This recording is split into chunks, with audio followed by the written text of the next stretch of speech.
সবাই কেমন আছো? আশা করি সবাই ভালো আছে। সবাইকে গুড মর্নিং। তো প্রচণ্ড গরম, কি বলবো বন্ধুরা। সকালবেলা উঠে তাড়াহুড়ো করে রান্না বান্না করলাম। ছেলেকে ভাত খাইয়ে পাঠিয়েছি স্কুলে। আজকের থেকে এতদিন গরমের ছুটি ছিল, এতদিন স্কুলে পাঠিয়েছি আজ থেকে। তো খুব তাড়াহুড়ো ছিলাম, তাড়াতাড়ি করে কাচাকুচি করে তোমাদের দাদাভাই 10:30 ট্রেন ধরলো, খেয়ে দিয়ে চলে গেল। এই এখন আমি একটু কিনে বসলাম জানো।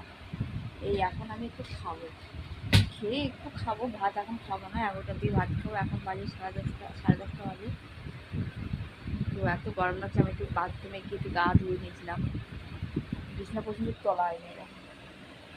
একা তো কোন দিয়ে কী করবো, সকালে রান্না থাকে, ছেলের খাওয়ানো, স্কুলে যাওয়ানো, জামা কাপড় কাচাকুচি করা, থালা বাসন মাজা হয় না। এবার জামা কাপড় থালা বাসন আছে, কী করবো, বিছনা তুলবো। আর এত গরমে আমি স্কুলে যাবো না, অন্যজনকে এই ছেলেকে স্কুলে আনার জন্য বলে দেবো। তো যাই হোক, এখন রাখছি, টিফিনটা করে নিই, খুব খিদে পেয়েছে সবাই। এবার টিফিন হয়ে গেছে, আর আমার হজম হয়ে যাচ্ছে, আমার এখন টিফিনই হয়। তবে ছেলে স্কুল বলে তাই, নাহলে আমি 9টার সময় টিফিন করে নিই। মানে একটু ধীরে সুস্থে কাজ করি। এখন ছেলে স্কুল স্কুল বলে তাই। তো ঠিক আছে, পরে দেখা হবে। টাটা।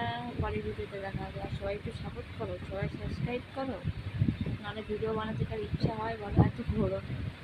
টাটা।